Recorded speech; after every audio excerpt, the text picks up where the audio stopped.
नमस्कार दोस्तों, जब आप मेरे वीडियोस को लाइक करते हैं और ख़ास तौर पे जब कमेंट करते हैं, मुझे बहुत प्रोत्साहन मिलता है। आप में से 75% लोगों ने मेरे चैनल को सब्सक्राइब नहीं किया है, तो कृपया मेरे चैनल को सब्सक्राइब ज़रूर करें, वीडियोस को लाइक करें। अगर आप कोई कहानी सुनना चाहते हैं तो वो भी कमेंट सेक्शन में लिख दीजिए। मैं पूरी कोशिश करूंगी कि उस कहानी को रिकॉर्ड कर सकूं। आइए सुनते हैं महान लेखक प्रेमचंद की लिखी लघु कहानी कायर। युवक का नाम केशव था, युवती का प्रेमा। दोनों एक ही कॉलेज के और एक ही क्लास के विद्यार्थी थे। केशव नए विचारों का युवक था, जात पात के बंधनों का विरोधी।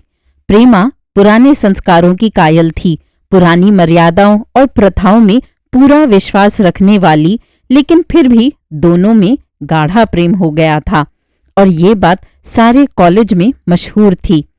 केशव ब्राह्मण होकर भी वैश्य कन्या प्रेमा से विवाह करके अपना जीवन सार्थक करना चाहता था। उसे अपने माता पिता की परवाह न थी, कुल मर्यादा का विचार भी उसे स्वांग सा लगता था।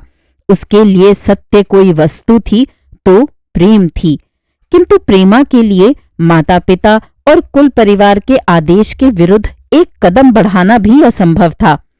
संध्या का समय है। विक्टोरिया पार्क के एक निर्जन स्थान में दोनों आमने सामने हरियाली पर बैठे हुए हैं। सैर करने वाले एक एक करके विदा हो गए, किंतु ये दोनों अभी वहीं बैठे हुए हैं। उनमें एक ऐसा प्रसंग छिड़ा हुआ है जो किसी तरह समाप्त नहीं होता। केशव ने झुंझलाकर कहा, इसका ये अर्थ है कि तुम्हें मेरी परवाह नहीं है? प्रेमा ने उसको शांत करने की चेष्टा करके कहा, तुम मेरे साथ अन्याय कर रहे हो केशव, लेकिन मैं इस विषय को माता पिता के सामने कैसे छेड़ूं, ये मेरी समझ में नहीं आता। वे लोग पुरानी रूढ़ियों के भक्त हैं। मेरी तरफ से कोई ऐसी बात सुनकर मन में जो जो शंकाएं होंगी, उनकी तुम कल्पना कर सकते हो। केशव ने उग्र भाव से कहा, तो तुम भी उन्हीं पुरानी रूढ़ियों की गुलाम हो? प्रेमा ने अपनी बड़ी बड़ी आंखों में मृदु स्नेह भरकर कहा, नहीं, मैं उनकी गुलाम नहीं हूं, लेकिन माता पिता की इच्छा मेरे लिए और सब चीजों से अधिक मान्य है। तुम्हारा व्यक्तित्व कुछ नहीं है, ऐसा ही समझ लो। मैं तो समझता था कि ये ढकोसले मूर्खों के लिए ही हैं, लेकिन अब मालूम हुआ कि तुम जैसी विदुषियां भी उनकी पूजा करती हैं। जब मैं तुम्हारे लिए संसार को छोड़ने पर तैयार हूं, तो तुमसे भी यही आशा करता हूं। प्रेमा ने मन में सोचा, मेरा अपनी देह पर क्या अधिकार है? जिन माता पिता ने अपने रक्त से मेरी सृष्टि की है और अपने स्नेह से उसे पाला है, उनकी मर्जी के खिलाफ कोई काम करने का उसे कोई हक नहीं। उसने दीनता के साथ केशव से कहा, क्या प्रेम स्त्री और पुरुष के रूप ही में रह सकता है, मैत्री के रूप में नहीं? मैं तो आत्मा का बंधन समझती हूं। केशव ने कठोर भाव से कहा, इन दार्शनिक विचारों से तुम मुझे पागल कर दोगी प्रेमा। बस इतना समझ लो, मैं निराश होकर जिंदा नहीं रह सकता। मैं प्रत्यक्षवादी हूं और कल्पनाओं के संसार में प्रत्यक्ष का आनंद उठाना मेरे लिए असंभव है। ये कहकर उसने प्रेमा का हाथ पकड़कर अपनी ओर खींचने की चेष्टा की। प्रेमा ने झटके से हाथ छुड़ा लिया और बोली, नहीं केशव, मैं कह चुकी हूं कि मैं स्वतंत्र नहीं हूं। तुम मुझसे वह चीज न मांगो जिस पर मेरा कोई अधिकार नहीं है। केशव को अगर प्रेमा ने कठोर शब्द कहे होते तो भी उसे इतना दुख न हुआ होता। एक क्षण तक वह मन मारे बैठा रहा, फिर उठकर निराश भरे स्वर में बोला, जैसी तुम्हारी इच्छा। आहिस्ता आहिस्ता कदम सा उठाता हुआ वहां से चला गया। प्रेमा अब भी वहीं बैठी आंसू बहाती रही। भाग 2। रात को भोजन करके प्रेमा जब अपनी मां के साथ लेटी तो उसकी आंखों में नींद न थी। केशव ने उसे एक ऐसी बात कह दी थी जो चंचल पानी में पड़ने वाली छाया की तरह उसके दिल पर छाई हुई थी। प्रतिक्षण उसका रूप बदलता था। वह उसे स्थिर न कर सकती थी। माता से इस विषय में कुछ कहे तो कैसे? लज्जा मुंह बंद कर देती थी। उसने सोचा, अगर केशव के साथ मेरा विवाह न हुआ तो उस समय मेरा क्या कर्तव्य होगा? अगर केशव ने कुछ उद्दंडता कर डाली तो मेरे लिए संसार में फिर क्या रह जाएगा। लेकिन मेरा बस ही क्या है। इन भांति भांति के विचारों में एक बात जो उसके मन में निश्चित हुई वह ये थी कि केशव के सिवा वह और किसी से विवाह न करेगी। उसकी माता ने पूछा, क्या तुझे अब तक नींद न आई? मैंने तुझसे कितनी बार कहा कि थोड़ा बहुत घर का कामकाज किया कर, लेकिन तुझे किताबों से ही फुर्सत नहीं मिलती। 4 दिन में तू पराए घर जाएगी, कौन जाने कैसा घर मिले। अगर कुछ काम करने की आदत न रही तो कैसे निभा होगा। प्रेमा ने भोलेपन से कहा, मैं पराए घर जाऊंगी ही क्यों? माता ने मुस्कुराकर कहा, लड़कियों के लिए यही तो सबसे बड़ी विपत्ति है बेटी। माँ बाप की गोद में पलकर ज्यों ही सयानी हुई दूसरों की हो जाती है। अगर अच्छे प्राणी मिले तो जीवन आराम से कट गया, नहीं रो रो कर दिन काटना पड़ा। सब कुछ भाग्य के अधीन है। अपनी बिरादरी में तो मुझे कोई घर नहीं भाता, कहीं लड़कियों का आदर नहीं, लेकिन करना तो बिरादरी में ही पड़ेगा। न जाने ये जात पात का बंधन कब टूटेगा।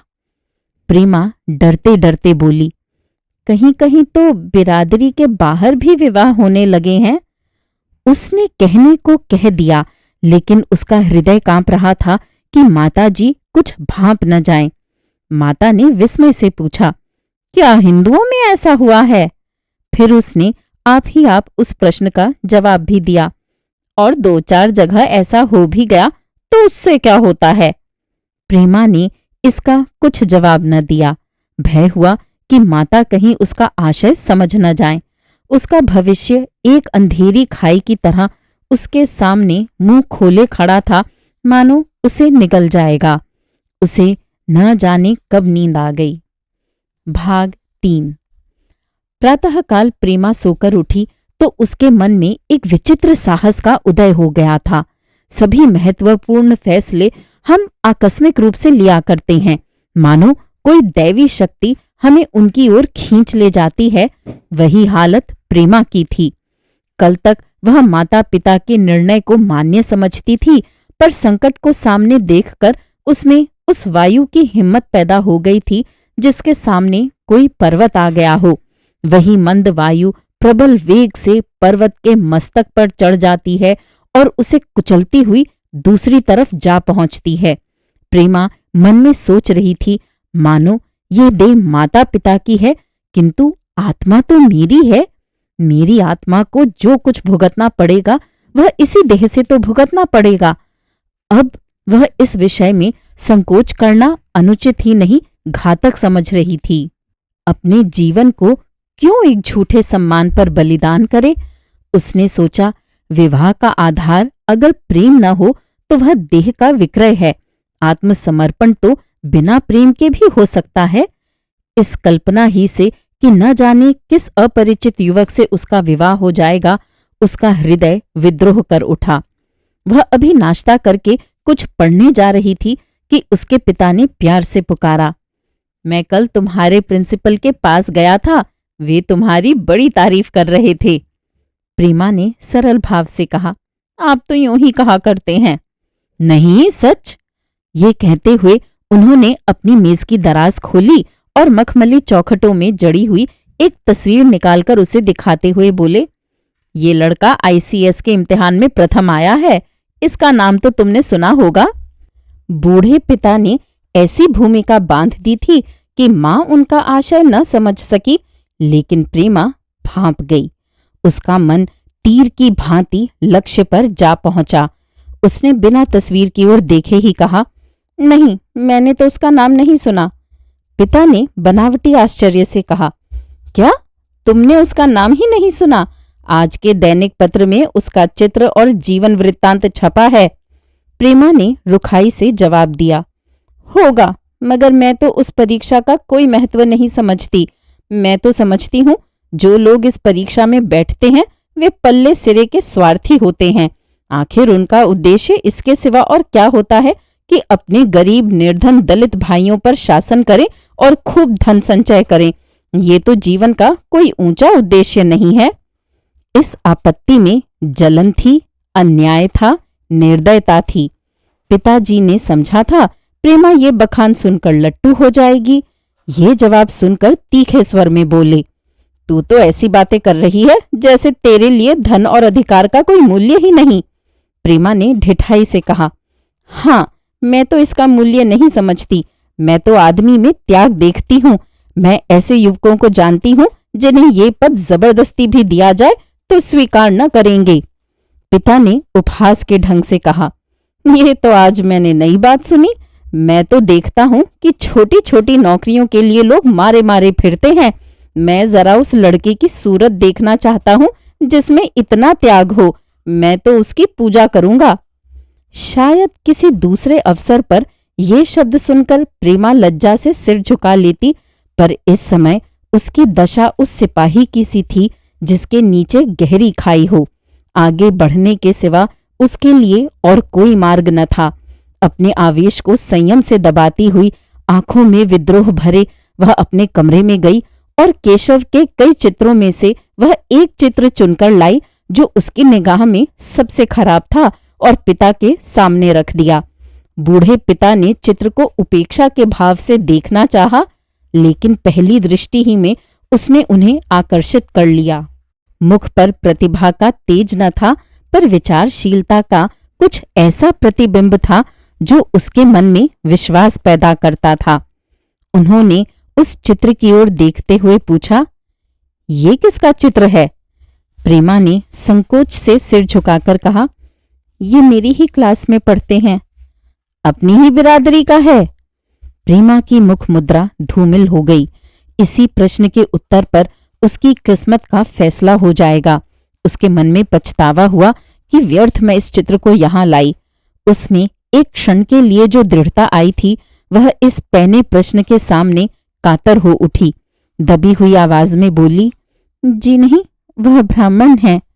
और ये कहने के साथ ही क्षुब्ध होकर कमरे से निकल गई, मानो यहाँ की वायु में उसका गला घुटा जा रहा हो और दीवार की आड़ में होकर रोने लगी। लाला जी को तो पहले ऐसा क्रोध आया कि प्रेमा को बुलाकर साफ साफ कह दे कि यह असंभव है। वे उसी गुस्से में दरवाजे पर आए, लेकिन प्रेमा को रोते देखकर नम्र हो गए। इस युवक के प्रति प्रेमा के मन में क्या भाव थे, ये उनसे छिपा न रहा। वे स्त्री शिक्षा के पूरे समर्थक थे, लेकिन इसके साथ ही कुल मर्यादा की रक्षा भी करना चाहते थे। अपनी ही जाति के सुयोग्य वर्ग के लिए अपना सर्वस्व अर्पण कर सकते थे, लेकिन उस क्षेत्र के बाहर कुलीन से कुलीन और योग्य से योग्य वर्ग की कल्पना भी उनके लिए असह्य थी। इससे बड़ा अपमान वे सोच ही न सकते थे। उन्होंने कठोर स्वर में कहा, आज से कॉलेज जाना बंद कर दो। अगर शिक्षा कुल मर्यादा को डुबोना ही सिखाती है तो कुशिक्षा है। प्रेमा ने कातर कंठ से कहा, परीक्षा तो समीप आ गई है। लाला जी ने दृढ़ता से कहा, आने दो, और फिर अपने कमरे में जाकर विचारों में डूब गए। भाग 4। 6 महीने गुजर गए। लाला जी ने घर में आकर पत्नी को एकांत में बुलाया और बोले, जहां तक मुझे मालूम हुआ है, केशव बहुत ही सुशील और प्रतिभाशाली युवक है। मैं तो समझता हूं प्रेमा इस शोक में घुल घुल कर प्राण दे देगी। तुमने भी समझाया, मैंने भी समझाया, दूसरों ने भी समझाया, पर उस पर कोई असर ही नहीं होता। ऐसी दशा में हमारे लिए क्या उपाय है? उनकी पत्नी ने चिंतित भाव से कहा, कर तो दोगे, लेकिन रहोगे कहाँ? न जाने कहाँ से ये कुलच्छनी मेरी कोख में आई। लाला जी ने भवें सिकोड़कर तिरस्कार के साथ कहा, ये तो 1000 दफा सुन चुका, लेकिन कुल मर्यादा के नाम को कहाँ तक रोएं? चिड़िया का पर खोलकर ये आशा करना कि वह तुम्हारे आंगन में ही फुदकती रहेगी, भ्रम है। मैंने इस प्रश्न पर ठंडे दिल से विचार किया है और इस नतीजे पर पहुंचा हूं कि हमें इस आपद धर्म को स्वीकार कर लेना ही चाहिए। कुल मर्यादा के नाम पर मैं प्रेमा की हत्या नहीं कर सकता।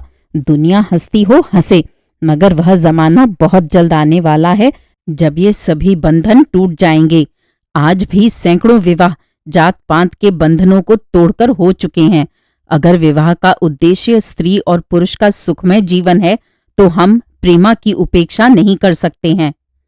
वृद्धा ने क्षुब्ध होकर कहा, जब तुम्हारी यही इच्छा है तो मुझसे क्या पूछते हैं, लेकिन मैं कह देती हूँ कि मैं इस विवाह के नजदीक न जाऊंगी, न कभी इस छोकरी का मुंह देखूंगी। समझ लूंगी जैसे और सब लड़के मर गए वैसे ये भी मर गई। तो फिर आखिर तुम क्या करने को कहती हो? क्यों नहीं उस लड़के से विवाह कर देते? उसमें क्या बुराई है? वह 2 साल में सिविल सर्विस पास करके आ जाएगा। केशव के पास क्या रखा है? बहुत होगा, किसी दफ्तर में क्लर्क हो जाएगा। और अगर प्रेमा प्राण हत्या कर ले तो कर ले। तुम तो उसे और शह देते हो। जब उसे हमारी परवाह नहीं है तो हम उसके लिए अपने नाम को क्यों कलंकित करें? प्राण हत्या करना कोई खेल नहीं है, ये सब धमकी है। मन घोड़ा है, जब तक उसे लगाम न दो पट्टे पर हाथ भी न रखने देगा। जब उसके मन का ये हाल है तो कौन कहे केशव के साथ ही जिंदगी भर निबाह करेगी। जिस तरह आज उससे प्रेम है उसी तरह कल दूसरे से हो सकता है। तो क्या पत्ते पर अपना मांस बिकवाना चाहते हो? लाला जी ने स्त्री को प्रश्न सूचक दृष्टि से देखकर कहा। और अगर वह कल खुद जाकर केशव से विवाह कर ले तो तुम क्या कर लोगी? फिर तुम्हारी कितनी इज्जत रह जाएगी? वह चाहे संकोचवश या हम दोनों के लिहाज से यूं ही बैठी रहे, पर यदि जिद पर कमर बांध ले हम तुम कुछ नहीं कर सकते। इस समस्या का ऐसा भीषण अंत भी हो सकता है, ये इस वृद्धा के ध्यान में भी न आया था। ये प्रश्न बम के गोले की तरह उसके मस्तक पर गिरा। एक क्षण तक वह अवाक बैठी रह गई, मानो इस आघात ने उसकी बुद्धि की धज्जियां उड़ा दी हों। फिर पराभूत होकर बोली, तुम्हें अनोखी कल्पनाएं सूझती हैं। मैंने तो आज तक कभी भी नहीं सुना कि किसी कुलीन कन्या ने अपनी इच्छा से विवाह किया है। तुमने न सुना हो, लेकिन मैंने सुना है और देखा है, और ऐसा होना बहुत संभव है। जिस दिन ऐसा होगा उस दिन तुम मुझे जीती न देखोगे। मैं ये नहीं कहता कि ऐसा होगा ही, लेकिन होना संभव है। तो जब ऐसा होना है तो इससे तो यही अच्छा है कि हम ही इसका प्रबंध करें।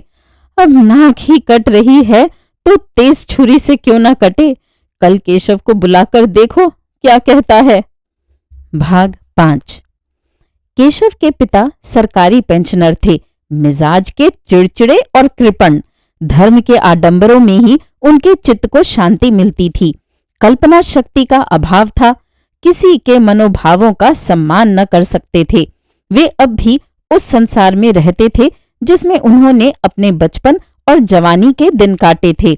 नवयुग की बढ़ती हुई लहर को वे सर्वनाश कहते थे और कम से कम अपने घर को दोनों हाथों और दोनों पैरों का जोर लगाकर उसे बचाए रखना चाहते थे। इसलिए जब एक दिन प्रेमा के पिता उसके पास पहुंचे और केशव से प्रेमा के विवाह का प्रस्ताव किया तो बूढ़े पंडित जी अपने आप में न रह सके। धुंधली आंखें फाड़कर बोले, आप भंग तो नहीं खा गए हैं? इस तरह का संबंध और चाहे जो कुछ हो विवाह नहीं है। मालूम होता है आपको भी नए जमाने की हवा लग गई। बूढ़े बाबूजी ने नम्रता से कहा, मैं खुद ऐसा संबंध नहीं पसंद करता। इस विषय में मेरे भी वही विचार हैं जो आपके, पर बात ऐसी आ पड़ी है कि मुझे विवश होकर आपकी सेवा में आना पड़ा। आजकल के लड़के और लड़कियां कितने स्वेच्छाचारी हो गए हैं, ये तो आप जानते ही हैं। हम बूढ़े लोगों के लिए अब अपने सिद्धांतों की रक्षा करना कठिन हो गया है। मुझे भय है कि कहीं ये दोनों निराश होकर अपनी जान पर न खेल जाएं। बूढ़े पंडित जी जमीन पर पांव पटकते हुए गरज उठे, आप क्या कहते हैं साहब? आपको शर्म नहीं आती? हम ब्राह्मण हैं और ब्राह्मणों में भी कुलीन। ब्राह्मण कितने ही पतित हो गए हों, इतने मर्यादा शून्य नहीं हुए हैं कि बनिए बक्कालों की लड़की से विवाह करते फिरें। जिस दिन कुलीन ब्राह्मणों में लड़कियां न रहेंगी उस दिन ये समस्या उपस्थित हो सकती है। मैं कहता हूं आपको मुझसे ये बात कहने का साहस कैसे हुआ? बूढ़े बाबूजी जितना ही दबते थे उतना ही पंडित जी बिगड़ते थे। यहां तक कि लाला जी अपना अपमान ज्यादा न सह सके और अपनी तकदीर को कोसते हुए चले गए। उसी वक्त केशव कॉलेज से आया। पंडित जी ने तुरंत उसे बुलाकर कठोर कंठ से कहा, मैंने सुना है तुमने किसी बनिए की लड़की से अपना विवाह कर लिया है। ये खबर कहां तक सही है? केशव ने अनजान बनकर पूछा, आपसे किसने कहा? किसी ने कहा। मैं पूछता हूं ये बात ठीक है या नहीं? अगर ठीक है और तुमने अपनी मर्यादा को डुबाने का निश्चय कर लिया है तो तुम्हारे लिए हमारे घर में कोई स्थान नहीं। तुम्हें मेरी कमाई पर एक धेला भी नहीं मिलता। मेरे पास जो कुछ है वह मेरी अपनी कमाई है। मुझे अख्तियार है कि मैं उसे जिसे चाहे दे दूं। तुम ये अनीति करके मेरे घर में कदम नहीं रख सकते। केशव पिता के स्वभाव से परिचित था। प्रेमा से उसे प्रेम था। वह गुप्त रूप से प्रेमा से विवाह कर लेना चाहता था। बाप हमेशा तो बैठे न रहेंगे। माता के स्नेह पर उसे विश्वास था। उस प्रेम की तरंग में वह सारे कष्टों को झेलने के लिए तैयार मालूम होता था। लेकिन जैसे कोई कायर सिपाही बंदूक के सामने जाकर हिम्मत खो बैठता है और कदम पीछे हटा लेता है, यही दशा केशव की हुई। वह साधारण युवकों की तरह सिद्धांतों के लिए बड़े बड़े तर्क कर सकता था, जबान से उनमें अपनी भक्ति की दुहाई दे सकता था, लेकिन उसके लिए यातनाएं झेलने की सामर्थ्य उसमें न थी। अगर वह अपनी जिद पर अड़ा और पिता ने भी अपनी टेक रखी तो उसका कहाँ ठिकाना लगेगा। उसका जीवन ही नष्ट हो जाएगा। उसने दबी जबान से कहा, जिसने आपसे ये कहा है बिल्कुल झूठ कहा है। पंडित जी ने तीव्र नेत्रों से देखकर कहा, तो ये खबर बिल्कुल गलत है? जी हाँ, बिल्कुल गलत। तो तुम आज ही इसी वक्त उस बनिए को खत लिख दो और याद रखो कि अगर इस तरह की चर्चा फिर कभी उठी तो तुम्हारा सबसे बड़ा शत्रु होऊंगा। बस जाओ। केशव और कुछ न कह सका। वह यहां से चला तो ऐसा मालूम होता था कि पैरों में दम नहीं है। भाग 6। दूसरे दिन प्रेमा ने केशव के नाम यह पत्र लिखा। प्रिय केशव, तुम्हारे पूज्य पिताजी ने लाला जी के साथ जो अशिष्ट और अपमानजनक व्यवहार किया है, उसका हाल सुनकर मेरे मन में बड़ी शंका उत्पन्न हो रही है। शायद उन्होंने तुम्हें भी डांट फटकार बताई होगी। ऐसी दशा में मैं तुम्हारा निश्चय सुनने के लिए विकल हो रही हूँ। तुम्हारे साथ हर तरह का कष्ट झेलने को तैयार हूँ। मुझे तुम्हारे पिताजी की संपत्ति का मोह नहीं है। मैं तो केवल तुम्हारा प्रेम चाहती हूँ और उसी में प्रसन्न हूँ। आज शाम को यहीं आकर भोजन करो। दादा और माँ दोनों तुमसे मिलने के लिए बहुत इच्छुक हैं। मैं वह स्वप्न देखने में मग्न हूँ जब हम दोनों उस सूत्र में बंध जाएंगे जो टूटना नहीं जानता, जो बड़ी से बड़ी आपत्ति में भी अटूट रहता है। तुम्हारी प्रेमा। संध्या हो गई और इस पत्र का कोई जवाब न आया। उसकी माता बार बार पूछती थी, केशव आए नहीं? बूढ़े लाला भी द्वार की ओर आंख लगाए बैठे थे। यहां तक कि रात के 9 बज गए, पर न तो केशव ही आए न उनका पत्र। प्रेमा के मन में भांति भांति के संकल्प विकल्प उठ रहे थे। कदाचित उन्हें पत्र लिखने का अवकाश न मिला होगा, या आज आने की फुर्सत न मिली होगी। कल अवश्य आ जाएंगे। केशव ने पहले उसके पास जो प्रेम पत्र लिखे थे उन सबको उसने फिर पढ़ा। उनके एक एक शब्द से कितना अनुराग टपक रहा था, उनमें कितना कंपन था, कितनी विकलता, कितनी तीव्र आकांक्षा। फिर उसे केशव के वे वाक्य याद आए जो उसने सैकड़ों ही बार कहे थे। कितनी बार वह उसके सामने रोया था। इतने प्रमाणों के होते हुए निराशा के लिए कहाँ स्थान था। मगर फिर भी सारी रात उसका मन जैसे सूली पर टंगा रहा। प्रातःकाल केशव का जवाब आया। प्रेमा ने कांपते हुए हाथों से पत्र लेकर पढ़ा। पत्र हाथ से गिर गया। ऐसा जान पड़ा मानो उसकी देह का रक्त स्थिर हो गया हो। लिखा था, मैं बड़े संकट में हूं कि तुम्हें क्या जवाब दूं। मैंने इधर इस समस्या पर खूब ठंडे दिल से विचार किया है और इस नतीजे पर पहुंचा हूं कि वर्तमान दशाओं में मेरे लिए पिता की आज्ञा की उपेक्षा करना दुस्सह है। मुझे कायर न समझना, मैं स्वार्थी भी नहीं हूं, लेकिन मेरे सामने जो बाधाएं हैं उन पर विजय पाने की शक्ति मुझ में नहीं है। पुरानी बातों को भूल जाओ। उस समय मैंने इन बाधाओं की कल्पना न की थी। प्रेमा ने एक लंबी, गहरी, जलती हुई सांस खींची और उस खत को फाड़कर फेंक दिया। उसकी आंखों से अश्रुधारा बहने लगी। जिस केशव को उसने अपने अंतःकरण से वर लिया था वह इतना निष्ठुर हो जाएगा, इसकी उसको रत्ती भर भी आशा न थी।